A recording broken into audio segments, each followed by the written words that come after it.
कहानी स्वर्ग का हकदार कौन। मरने के बाद स्वर्ग के द्वार पर 4 व्यक्ति खड़े थे। इन 4 व्यक्तियों में पहला राजा था, दूसरा एक बिजनेसमैन था, तीसरा पंडित था और चौथा एक आम आदमी मजदूर था। किसी को भी यह पता नहीं था कि कौन स्वर्ग के अंदर प्रवेश कर पाएगा और कौन वहीं से लौटा दिया जाएगा। सब स्वर्ग का दरवाज़ा खुलने की राह देख रहे थे और आपस में बातें कर रहे थे, जैसे कि राजा को मरने से पहले से ही पता थी। उसने अपनी बात सबसे पहले बताई। राजा ने कहा, मैं बहुत प्रख्यात राजा हूँ। मैंने धरती पर अपना बहुत नाम कमाया है, इसलिए पूरी संभावना है कि मैं ही स्वर्ग में जाऊँगा। फिर व्यापारी ने अपनी बात सामने रखी। वह बोला, मैंने धरती पर खूब धन कमाया और उस धन से मैंने करोड़ों लोगों की मदद की, इसलिए मैं ही स्वर्ग का हकदार हूँ। अब बारी थी पंडित की, तो पंडित ने मुंह खोला और सबको यह कहा, चाहे तुम जो सोच लो, लेकिन यह बात तो तय है कि स्वर्ग के दरवाजे खुलेंगे तो मेरे लिए ही।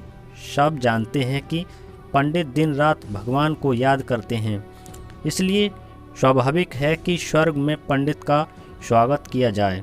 जब सबने अपना अपना पक्ष रख दिया, तब सबकी नज़र उस मजदूर पर थी जो चुपचाप अपनी नज़र नीचे झुकाए बिना कुछ बोले वहीं पर खड़ा रहा।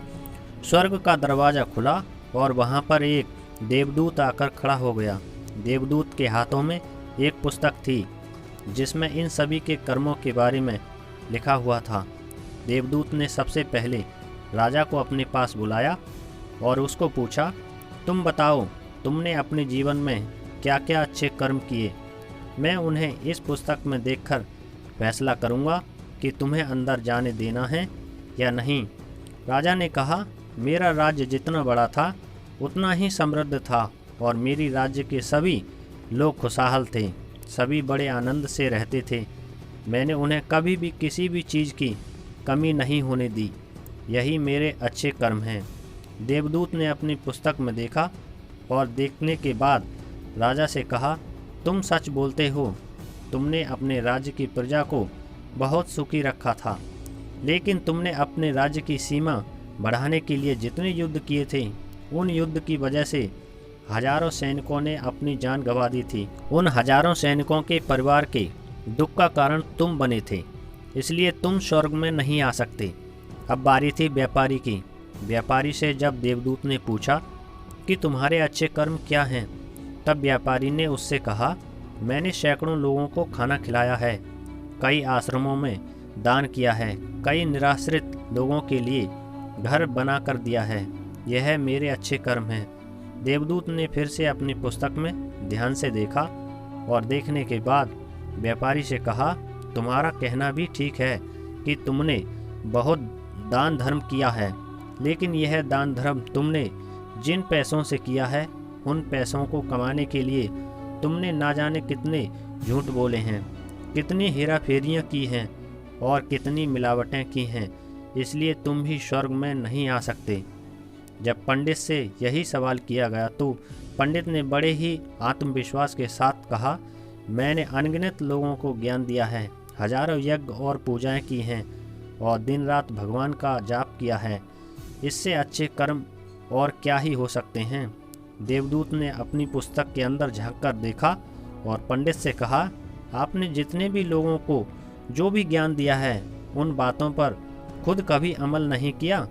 आपने यज्ञ पूजा या भगवान का नाम निस्वार्थ भाव से कभी नहीं लिया, इसलिए आपका भी स्वर्ग में आना प्रतिबंधित है। मजदूर यह सब देखकर हैरान था। वह आप तक जिन्हें महान समझता आ रहा था, उनकी व्याख्या स्वर्ग के दरवाजे पर आकर बदल गई थी।